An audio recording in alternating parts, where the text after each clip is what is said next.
И оваа година по благословот на Мајката Божија стигнавме во незината градина на Света Гора Атонска.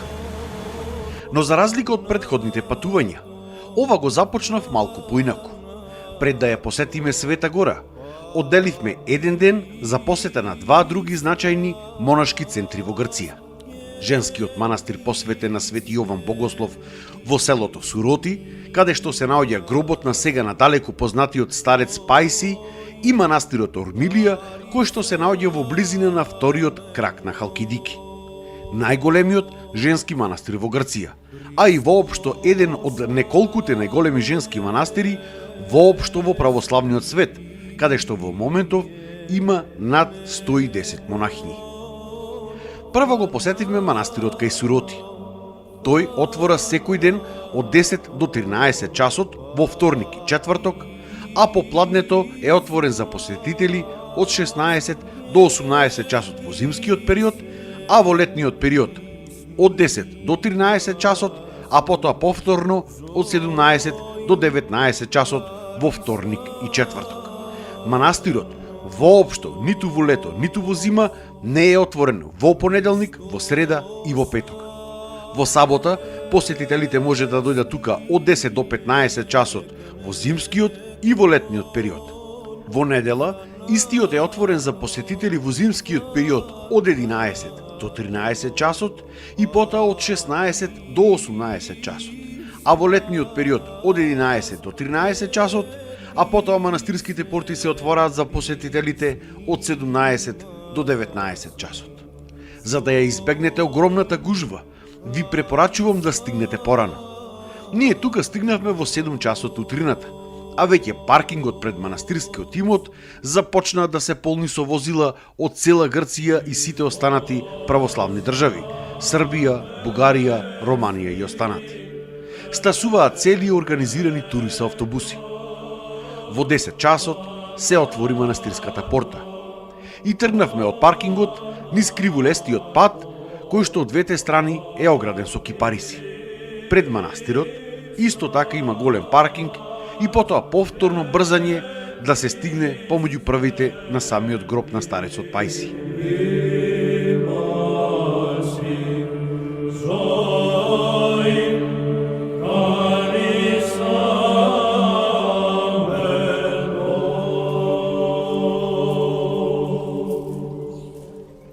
Старецот Пајси е канонизиран на 13 јануари 2015 година од страна на Цариградската патриаршија. Живее на Света Гора на повеќе места, а најголемиот дел од монашкиот живот го поминува во келијата Панагуда, која што се наоѓа во близината на административниот центар на Атос, Кареја, која што ја посетивме минатата година. Последните денови од животот ги поминува во Суроти, каде денес се наоѓа неговиот гроб. Починува во 1994 година.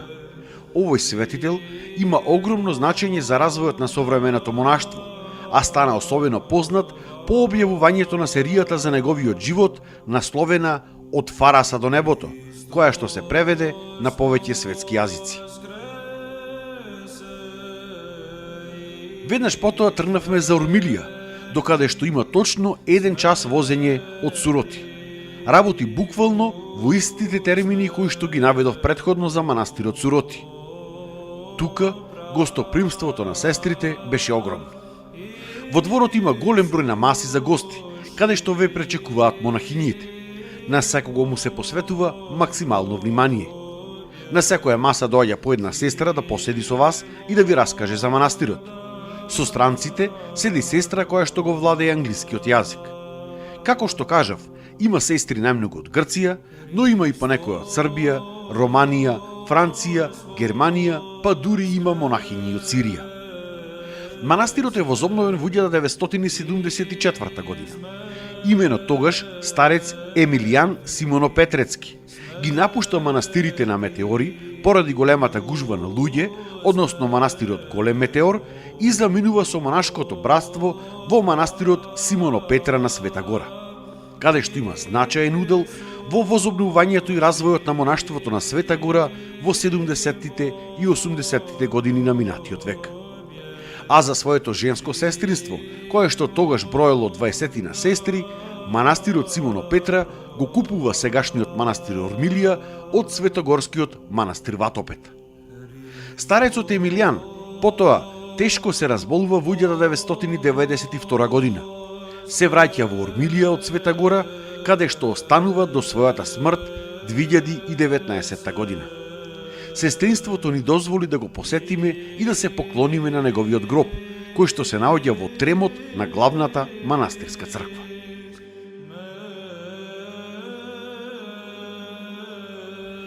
Од тука потоа се упативме во Уранополи или во превод Небесен град, кој што е предворието на Света Гора, од каде што тргнуваат сите бродови. Како што и претходно имам кажано, на Света Гора се стасува само по вода, нема копнен пат. Тука останавме една вечер. Мал, убав град со голем број на таверни, уникатни црковни продавници и сувенирници. Спењето во собите и апартманите ќе вечини од 20 до 30 евра од ноќ по човек. Автомобилот овој пат не го паркиравме на паркингот во центарот на градчето, бидејќи беше препон со автомобили и резервиран за неколку дена. Но место најдовме на друг поголем паркинг на периферијата од градчето, кој што ќе вечини 24 евра за 4 дена паркинг на вашиот автомобил.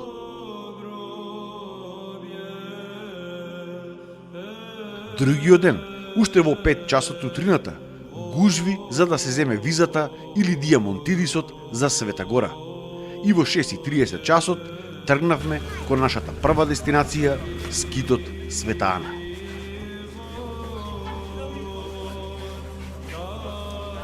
Скитот Света Ана се наоѓа на најјужниот дел на третиот крак на Халкидики. Едно сосема ново искуство за мене при посетата на Света Гора. Досега сум посетувал само манастири, но не и вакво манастирско село, каде што во различни така наречени манастирски мала или коливи живеат 80 монаси. Има околу 7 вакви манастирски мала, секој има своја црква и братство кое што живее таму. Секое братство за себе си има своји служби и литургии, а еднаш годишно овие братства ротираат и така да едно ја води централната црква и објектите околу неа посветени на Света Ана, или уште како што се нарекува црквата Кириакон. Αγνή Παρθένε δέσποινα, αχράντε Θεοτόκε. Од пристаништето дотаму има да се искачат точно 2000 скалила. Единствен транспорт за од пристаништето до скитот за носење на секако вид на ствари се мазгите. Ранците ги пративме по нив, за да не ни го отежнуваат патот, и тргнавме нагоре. Цената за носењето на вашиот ранец со мазга ќе вечини 5 евра. 2000 скалила воопшто не се за подценување, но со помош на Богородица сите пречки се надминуваат.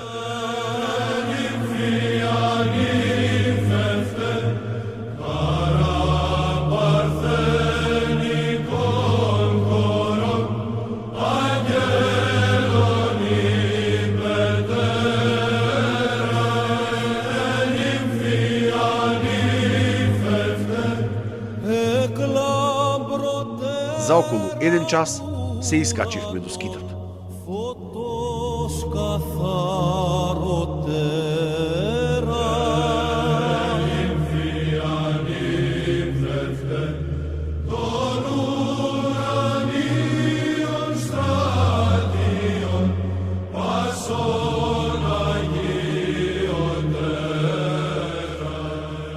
За сите поклоненици, кога ќе стигнат, монасите ги пречекуваат со грчка ракија или ципуро, кафе, леп, мармелад и маслинки. Откако се сместивме, заминавме кон келијата на Свети Јосиф и Сихаст, која што се наоѓа на околу 20 на минути одење од скитот на Света Ана.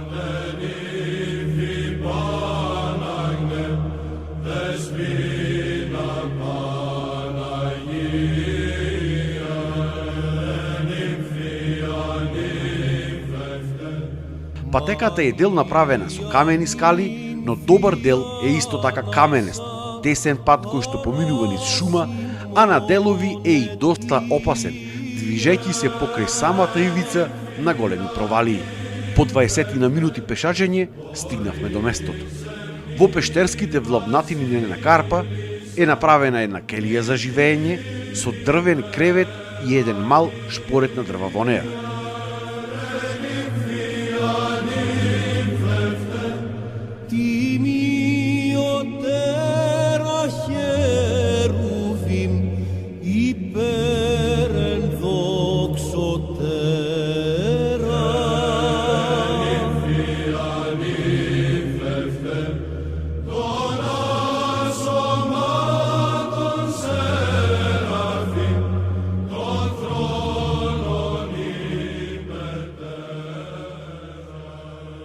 Како и една мала црквичка посветена на Свети Јован Крстител.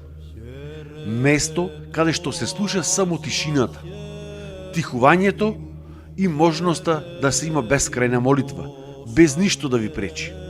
Старец Јосиф Исихаст е роден со световното име Франциско во 1898 година во близина на Атина. Има огромно значење за развојот на монаштвото на Света Гора. Негови ученици биле старец Ефрем Филотејски, старец Харалампи Дионисијацки, старец Јосиф Ватопецки, старец Арсений Спилеот Исихаст, како и старец Ефрем Катунакиски. Го подигнува духовниот живот во манастирите на Света Гора како што се Филотеј, Дионисијат, Ватопет, Каракол, Ксиропотаму, Костамониту и во многу други скитови келии. Живее строг аскетски живот, со непрестајно кажување на Исусовата молитва: Господи Исусе Христе, Сине Божи, помилувај мене грешниот. Поради неговите достигнувања и огромен духовен развој со оваа молитва се нарекува и Исихаст. Во последните години од животот, бидејќи неговите ученици се потешко можеле да го следат во подвизите, непрестајните молитви, како и реткото конзумирање на храна, тој одлучува со братството да се преселат во Неа Скит, кој што се наоѓа во близина на скитот на Света Ана, каде што пак денес во Неа Скит се наоѓа гробот на старец Јосиф Исихаст. Во келијата се уште има видливи знаци и трагови дека навечер или пак повремено доаѓаат некои негови следбеници или ученици кои што не сакаат да им биде нарушен мирот во текот на денот од страна на посетителите и од време на време живеат тука. Од келијата на Свети Јосиф Исихаст потоа го посетивме и скитот Мала Света Ана.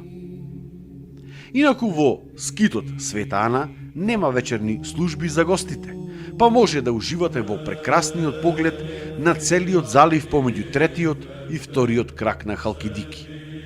А за посетителите во 16 часот има трпеза во црковниот двор.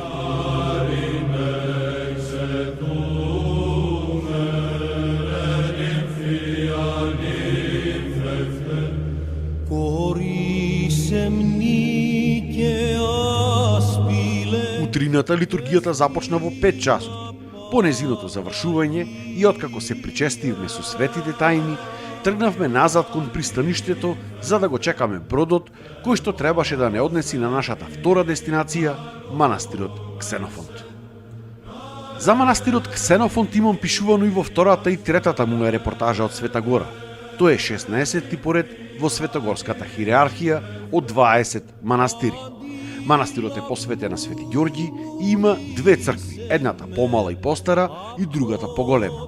И двете се посветени на овој светител. Големата црква е огромна и после црквата во скитот на Свети Андреј во Кареја е втора по големина манастирска црква во Света Гора. Тука се поклонивме на големиот број мошти кои што ги поседува манастирот, а исто така присуствувавме и на сите богослужби. Имаше мошти од Свети Стефан, Свети Трифун, Света Марина, Свети Пантелеймон, Свети Ѓорѓи и многу други светители. Исто така имавме можност да присуствуваме и на бдение за празникот Томина недела. Бденијето започна во 20 часот вечерта и траеше се до 2 часот после полноќ. Потоа има мал одмор, а утрината литургијата повторно продолжи околу 7:30 часот. Се прошетавме и до блискиот манастир Дохијар, што во превод значи гостоприемник, каде што се поклонивме на иконата Богородица Брзопослушничка, која што од 1664 година се наоѓа во нишата пред влезот на манастирската трпезарија, одделена во посебна просторија. Тука не е дозволено снимање.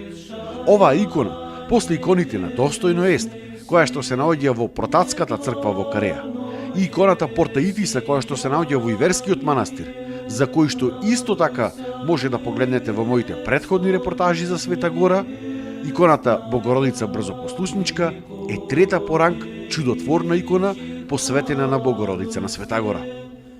Третиот ден со брод се упативме кон манастирот Свети Пантелеймон, кој што со својата големина и многуте конаци, цркви и параклиси личи на големо село.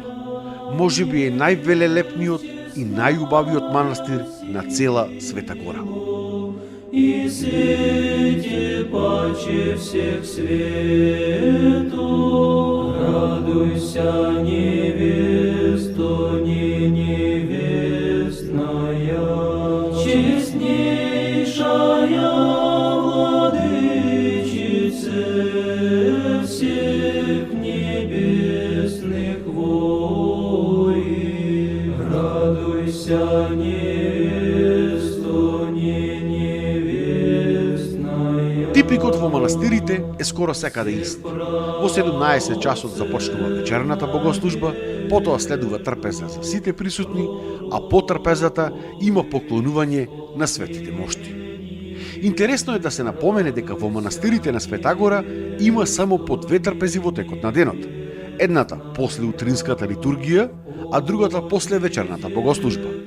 И двете трпези траат само по максимум 10 минути, а цело време додека се јаде, се ќути, се молчи и се јаде. А се слушаат делата на апостолите кои што ги чита еден монах додека другите јадат.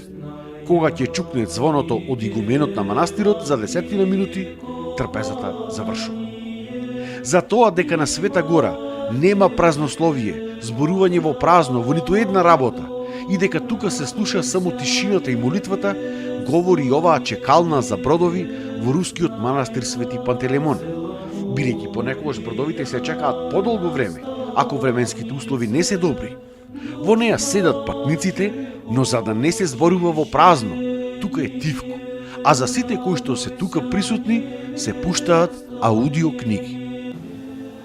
А если бы мы смирились, то Господь открыл бы нам эту тайну, потому что Он много нас любит. Апостолам Господь сказал: «Детки, имеете ли вы какую еду?» Какая любовь видна в этих словах. Денес посетителите имаа можност да ја слушаат аудиокнигата посветена на светогорскиот старец Силуан. Радуйся, невесто, не невестная. И тука заврши нашето сегашно патување за Света Гора, кое што повторно ќе го завршам со зборовите на српскиот владика Свети Николај Велимировиќ, кој што можеби најдобро го опишуваат ова место. Света Гора е царство без круна, држава без војска, земја без жена, богатство без пари, мудрост без школо, кујна без месо, молитва без престан, врска со небесата без прекин. Едноставно, пустина која што раѓа живот. Радуйся, невеста.